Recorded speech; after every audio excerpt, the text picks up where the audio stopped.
I find myself overthinking and very anxious when someone asks me to make a quick decision at work.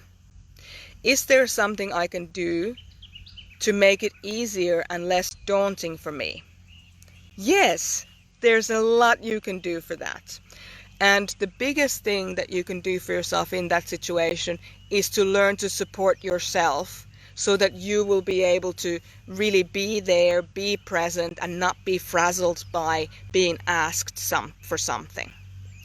And the way that you do that is you pause. So somebody asks you for a quick decision and you pause and you say, well, on one hand we could do this, on another hand we could do this, on another hand we could do this. And if it's somebody that's your boss, like it's a a person above you that you have to report to, then you can say to them which one of those options do you think might work.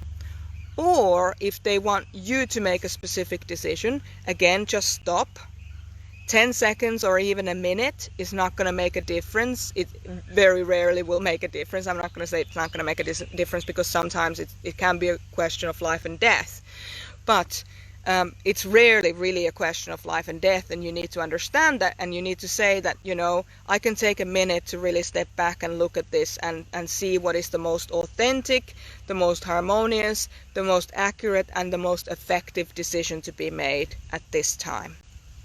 So the way that you get to that space where you're able to look at all those, the authenticity, the harmony, the accuracy, and the effectiveness, you need to begin to look at different parts of you, different decision-making parts of you. And a tool that we use is called the 4 People Within. You may have seen it somewhere. We've sold thousands of courses all around the world. And the 4 People Within concept shows you how to make good decisions. So just pausing to take the time to make the decisions is probably not going to give you enough tools to make the good decisions. You need to actually practice doing those things, practice making all of those different kinds of decisions. And I just want to say and encourage you by saying this. You will fail forward, and that is perfect. Because in order for us to actually learn any new skill, we need to learn to fail forward. We need to fail to learn something, to try again, to fail again, to learn something else. So you fail forward. You're not a failure. It's just that what you tried didn't work. And that's okay, because now you know more than you knew before. So how you can make it easier, just make sure that you stop and just pause and think, is this authentic to me? Is it harmonious with everybody else who's going to be affected by this? Is it accurate? Is the information accurate and not corrupted? So is it, is this actually what I'm saying? Is it true? And finally, is this way of dealing with this challenge effective way of dealing with the challenge? So once you have those 4 kind of criteria in making any decisions, then you can make good decisions fast. But in the meantime, if you're not skilled in making decisions, maybe check out the 4 People Within course and just work through so that you understand where your strengths lie and where your challenges lie, so you can better yourself.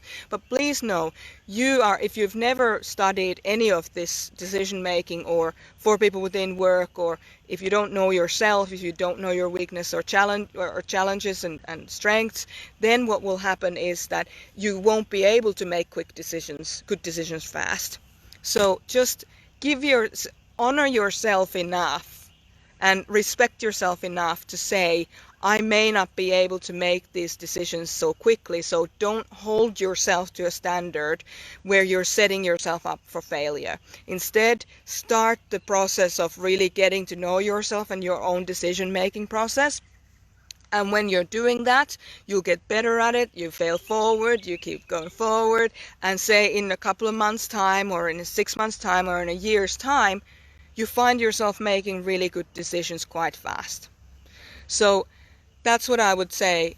It's easy to get into the overthinking space because you only use 1 or 2 of those criteria of how to, this feels wrong and this doesn't feel accurate. If you use 1 or 2 of those decision-making criteria, then you will be overthinking, then you will be anxious, then you know will be feeling those feelings of not the inadequacy because you are not actually able to make um, good decisions in the pace that you're asked to do so. So I hope that answers that question. I really enjoyed that question. As I said, For People Within Work helps you with decision making. You can check out from merjasumiloff.com. You can grab it from there. If you know us from Personality Hacker, you can go to Personality Hacker and grab it from there. Or else, if you want to discuss any of this, what I've just discussed here, send us an email at desk@merjasumiloff.com and ask for a complimentary one-to-one session with one of our qualified mentors, and they can help you decide what's actually right for you. All right, we're here to help. You have a great day wherever you are. And if you are listening to us on YouTube, if you're tuning into this video on YouTube, please remember to leave us a like and a share and a comment on this video, and click the subscribe to our channel as well so that we can keep you up to date with what's going on. And if you're on the Facebook group, make sure to change your settings on Facebook so that you get notifications of all of our posts in the group first, so that you'll be able to keep going with your amazing work as you develop yourself. So I just want to say thank you very much, and leave us a message if this was helpful. You know who else might struggle from similar situations. Maybe invite them to the group, share the video with them, because you never know who you might help just because it was helpful for you and you just did a quick share. All right. Thank you so much for our amazing supportive community here on YouTube and Facebook as well. And thank you. Thank you for all that you do. Have a great day.